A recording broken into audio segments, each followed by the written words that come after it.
My fiancé died in a tragic accident a month before our wedding, but it may have been a blessing. My fiancé died a month before our wedding date. It was the kind of freak accident that you would see on Final Destination. You know, the movie saga. And the injuries she received were not just, of course, fatal, but disfiguring as well.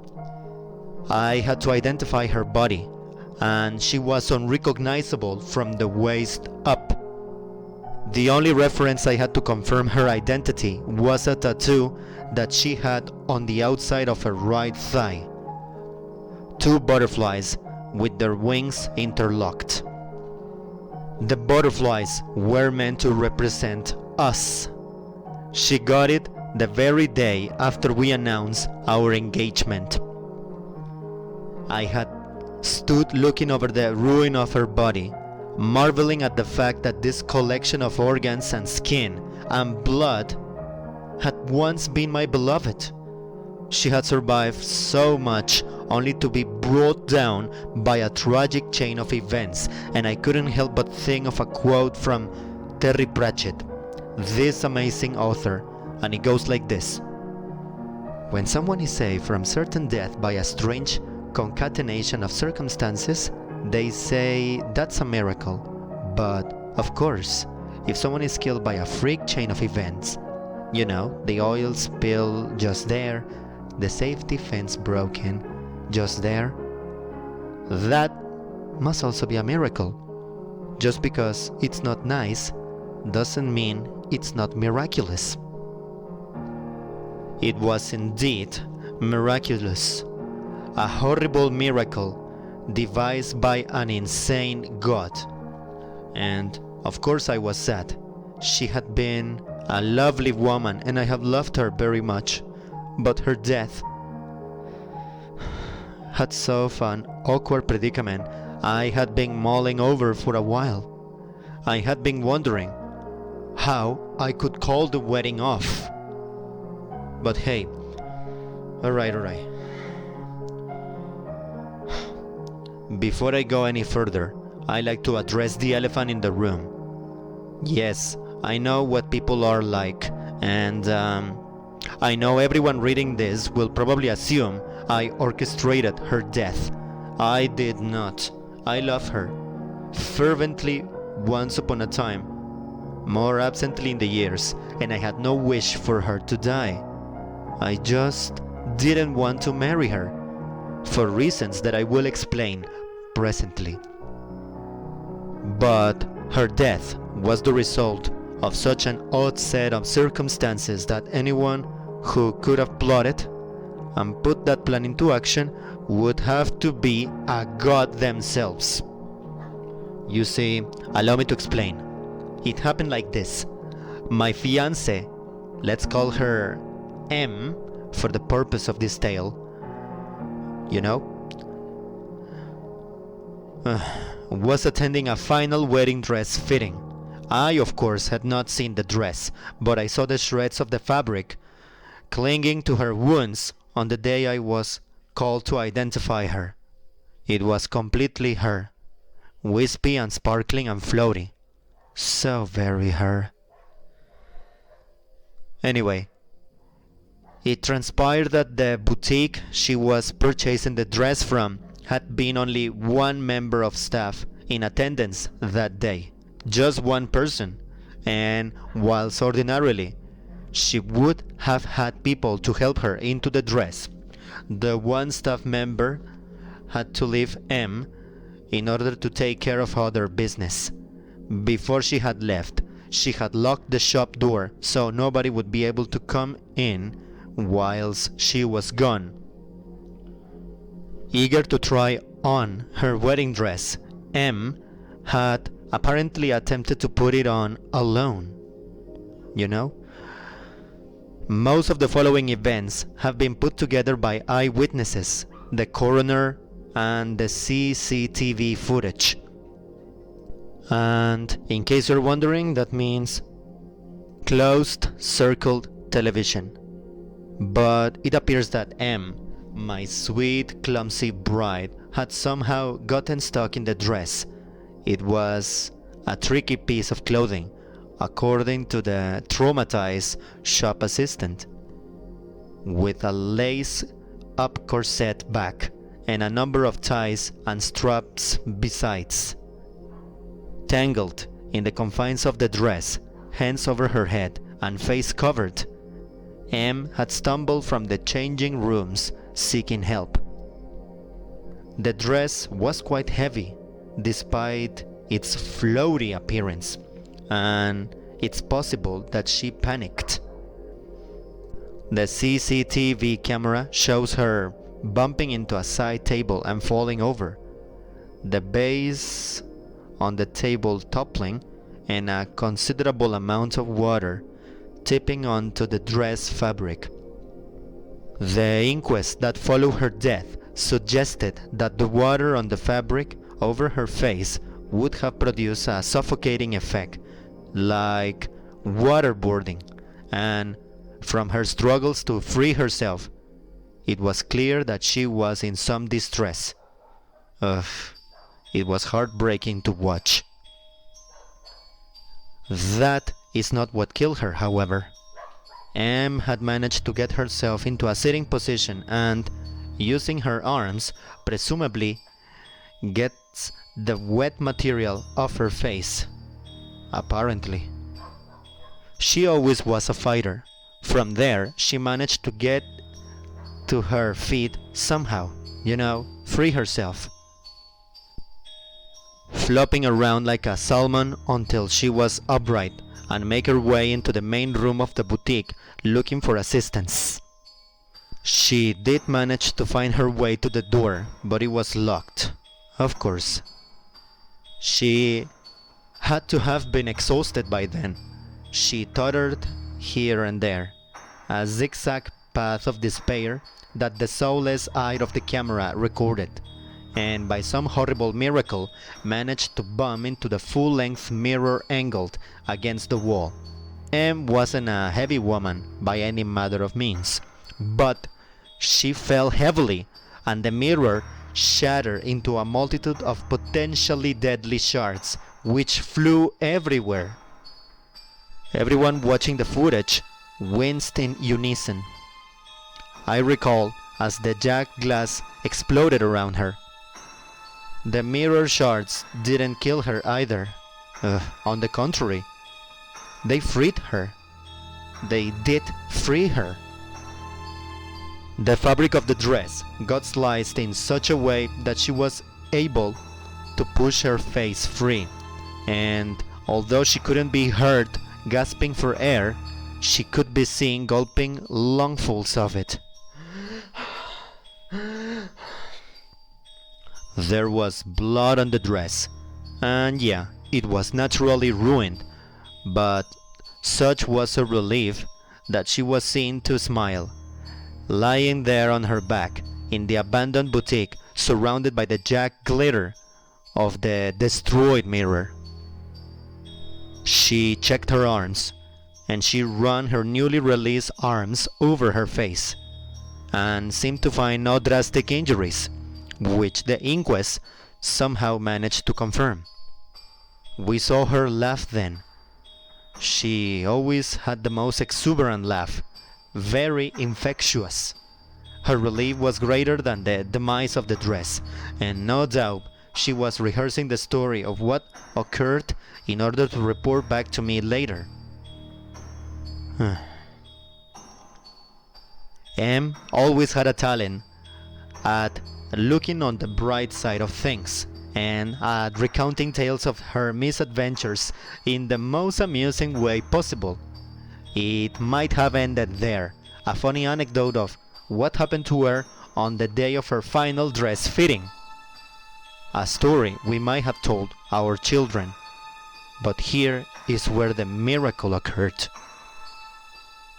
It was a bright, sunny day, and the boutique was coincidentally positioned so that it got the full benefit of the natural light, and somehow, through some bizarre twist of fate, the sunshine happened to fall upon a large mirror shard in such a way that it reflected back into the eyes of a passing lorry driver.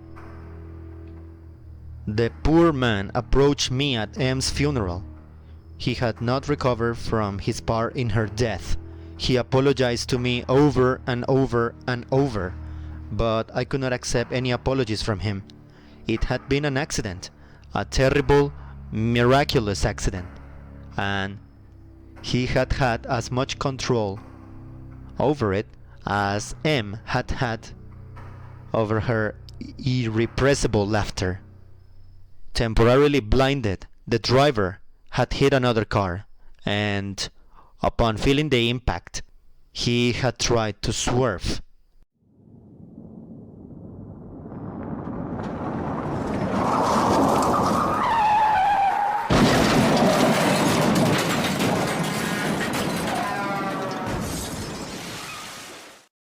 As a result, the huge vehicle had crashed through the storefront, mowing down the white-clad mannequins in the window, and had not stopped its momentum until its front wheels had crushed the life from my fiancée.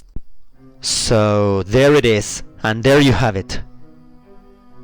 Even if I had wanted her dead, which I hadn't, of course, there is no way on earth I could have organized such a series of events.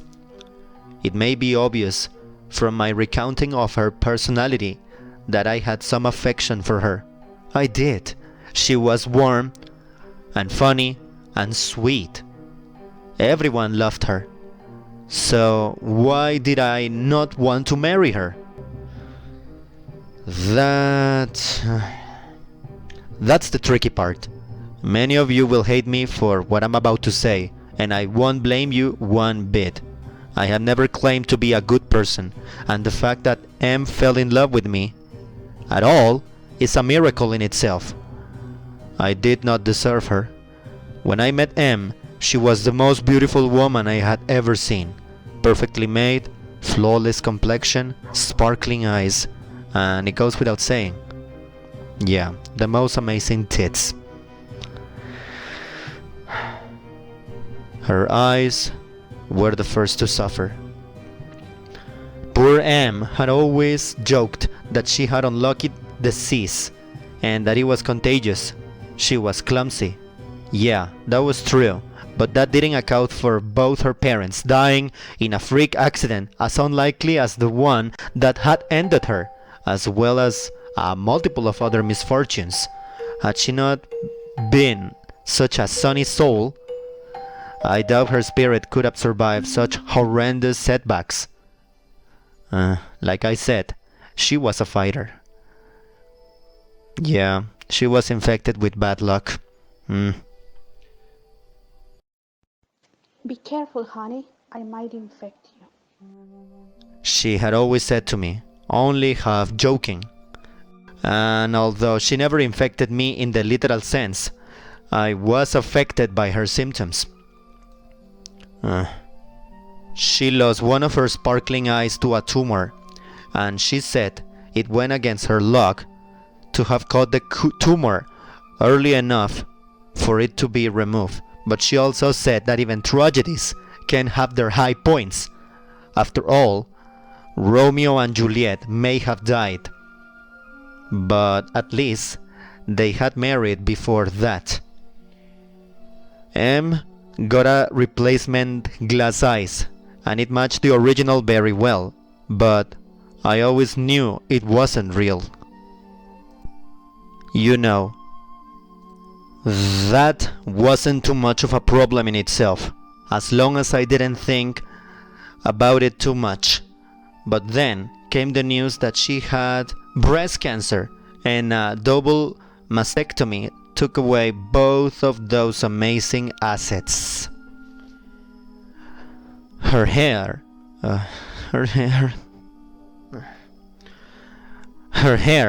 fell out from the chemotherapy, but it grew back. Her breasts did not. And because her face was still beautiful, I could almost ignore the twin scars on her chest. Almost. She talked about implants, as if it were a happy daydream and I was only too glad to humor her. But somehow, she never seemed too bothered about replacing her breasts, although she could have done that for me. The final straw was when it was discovered that the tumor she had lost an eye to had returned and poked its evil little fingers into her face. She lost part of her face. Too much in my opinion. The right side of her face remained flawless, but the left side, it reminded me of childhood nightmares. I hated to look at it.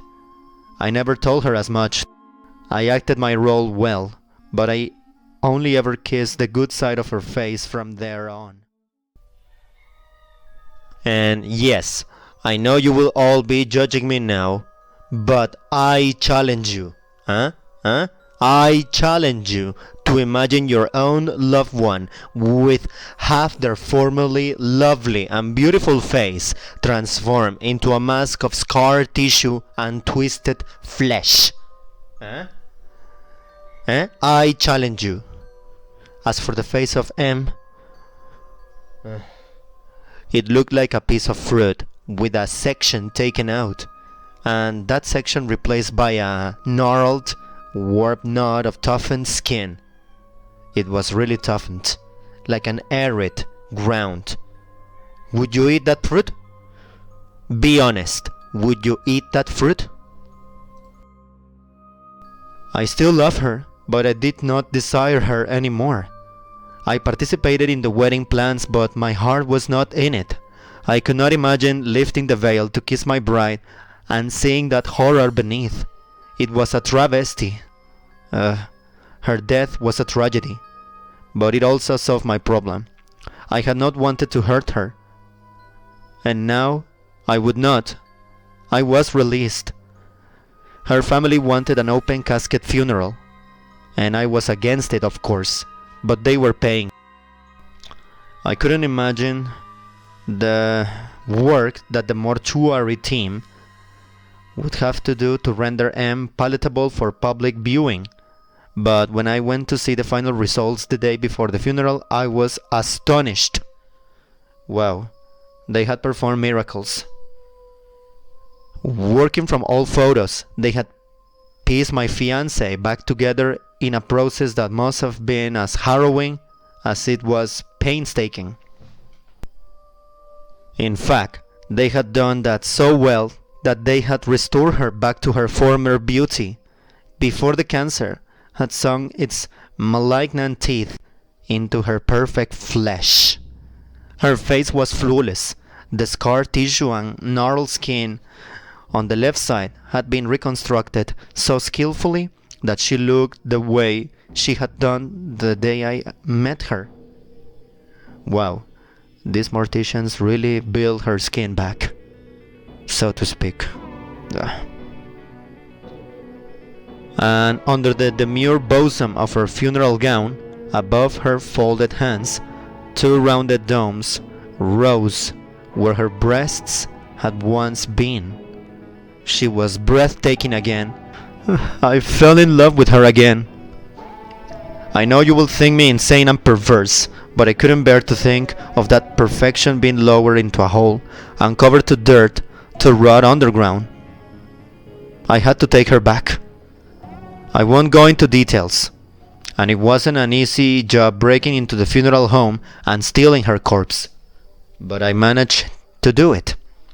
She was heavier in death than she had been in life, as if the mere act of being alive had imbued some buoyancy in her that death had taken away. But it was worth it. I had my beautiful M back in our home again, for however long she lasted. The day of her funeral would have been the day of our wedding. I went to the church with a suitable long face and looked appropriately horrified when the news of her missing body spread. I even managed to break down so convincingly that I was escorted home. I turned down offers of company by stating that I needed to be alone, all the while knowing that M was lying upstairs in what would have been in our marital bed, even as I turned well-wishers away from our door. In fact, I couldn't wait to be upstairs with my love again and consummate our displaced wedding. But here's the thing. When I dashed upstairs, removing my stuffy suit as I went, I found that the bed was empty. The covers were thrown back, and there were some unsavory looking stains on the white sheets, and I did not want to examine it too closely. But no, Em. She was gone. I backed out of the room, doing my shirt back up as I went, and I closed the bedroom door. I can't be sure, but I think I saw that the door to the walk-in closet was slightly ajar, and I was certain that I had slid it fully closed earlier after fetching my suit. As I write this, I'm sitting downstairs, listening to heavy thoughts coming from the bedroom. Whoever is up there seems to be bumping into a lot of things. I know M was clumsy in life, but I also know that undertakers use spiked eye caps in order to keep the eyes of a corpse closed, and M had only one good eye to begin with. The thumbs do seem to be getting closer to where I judged the door to be, though. I think I've made a terrible mistake.